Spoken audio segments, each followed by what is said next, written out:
This is KVUE News Midday. An Austin man is in police custody this morning after a house fire leads to a SWAT situation.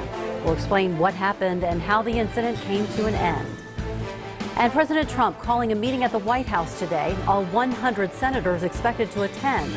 The national security topic expected to be discussed. Starting to see the sunshine come out a little bit. We'll start to see a lot of sunshine by the afternoon. That will skyrocket temperatures. I'll let you know what you can expect for the rest of the week coming up. Good morning, everyone. Thanks so much for joining us. I'm Terry Gruca. Tensions continue to rise between the United States and North Korea. As more nuclear missile tests launch, North Korea is also threatening to sink a U.S. aircraft carrier heading for its shores. ABC's Janae Norman is in Washington, where top Trump administration officials are set to hold a rare briefing at the White House on North Korea. Upping the ante in the escalating war of words between the U.S. and North Korea. A North Korean missile with a nuclear payload capable of striking an American city is no longer a distant hypothetical, but an imminent danger. Overnight, a U.S. nuclear-powered submarine docked in South Korea on the same day North Korea celebrates the anniversary of the founding of its military. North Korea says it's detained a U.S. citizen, at least the third American now in custody there. President Trump calling the rogue nation a real threat to the world, as North Korean officials vow to continue conducting missile launches, now saying they could sink the USS Carl Vinson with just one strike. North Korea is a big world problem, and it's a problem we have to finally solve. Wednesday, all 100 U.S. senators will head to the White House for a briefing on North Korea. Yesterday, that was the focus of discussions as the president called on the United Nations Security Council to do more. The council must be prepared to impose additional and stronger sanctions on North Korean nuclear and ballistic missile programs. Overnight, following a meeting in Tokyo, the U.S. envoy for North Korea says he and his counterparts from Japan and South Korea agree to coordinate all actions on North Korea. We agreed among the three of us that we will coordinate all actions, diplomatic, military, economic, regarding North Korea. UN Ambassador Nikki Haley has accused North Korea of playing games and trying to show its force, but she says the Trump administration doesn't want war, so North Korea shouldn't start one. Janae Norman, ABC News, Washington. Happening today, Austin Mayor Steve Adler will meet with Attorney General Jeff Sessions in Washington to discuss a variety of legislative issues. As KVUE's Corey Coffin reports, public safety will be the focus. Adler begins his op-ed with an explanation. On Tuesday, he writes, "I'm joining a few mayors in Washington, D.C. to ask Attorney General Jeff Sessions what's turning out to be a complicated question. What exactly is a sanctuary city?" He goes on to say that he believes it's currently unclear. For instance, Travis County and Austin specifically don't fall under most current definitions of a sanctuary city. We do comply with all federal laws about communication between government agencies. We weren't one of the cities to receive a letter from Attorney General Sessions last week demanding proof of that communication. And while Adler admits we don't comply with ICE detainer requests, he writes that requests are just that, requests, and holding undocumented immigrants without a warrant is purely voluntary. That's why Adler wants to clarify the term. He says none of the existing definitions seem to fit Austin. Yet back in February, during heightened ICE raids, our county had one of the highest arrest rates of undocumented immigrants in the country.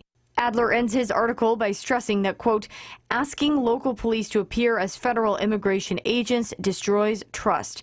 We know what keeps our city safe, and we're happy to share what we've learned," end quote. That was KVUE's Corey Coffin reporting. The mayor's participation is expected to give a public response after that meeting this morning. Mayor Adler will be talking publicly about it once he is back in town tomorrow. A man is in police custody this morning after a bizarre SWAT standoff in East Austin. It began as a fire around 9 last night on Willow Street near Cesar Chavez. Officials believe the man they have in custody this morning started the fire, then pointed a gun at a firefighter when they asked him to leave the home. Police say the man then barricaded himself in a room while SWAT officers entered the home. He surrendered around midnight. 2 other people inside the home were not hurt.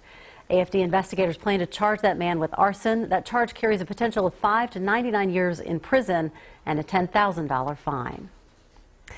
This morning, the mother of a 4-year-old girl who says her daughter was assaulted at her elementary school is opening up about the investigation. Travis County prosecutors are still looking into the allegations, but the child's parents say it happened back in February when they dropped their daughter off at Boone Elementary School.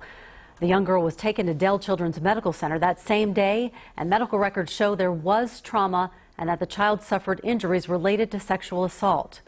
The mother says she requested meetings with her daughter's teacher to explain the situation, and so far, that has not happened. I could not believe what I was seeing, and I was trying not to freak out in front of her. So beyond frustrated and heartbroken, just my hands are tied, and my daughter is only 4, and I feel like I am her voice. She and I need closure.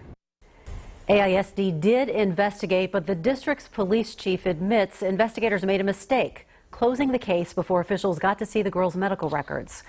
The mother of the young girl says despite what has happened, she is in good spirits today. All new this morning, Austin school board members say they're looking to fill the vacant seat on the board sooner rather than later. This decision came during a meeting last night following trustee Paul Saldana's resignation earlier this month. The district has on its agenda this week to process to replace him, and the public will be able to hear from selected candidates during public interviews by trustees. The board would vote in June to appoint the preferred candidate. Let's give you a live look outside. Kind of gloomy out there today, huh? A little cloudy. Saw a little bit of rain too. So when will we see that sunshine? Let's get a look at what we are tracking today from Storm Team meteorologist Nathan Gogo. Sounds like we could get pretty warm today, Nathan. Yeah, the sunshine finally starting to break out of the clouds a little bit. As you saw live there, still a good amount of cloud cover and looking a little gloomy still out there. Radar is quiet in terms of anything falling from the sky.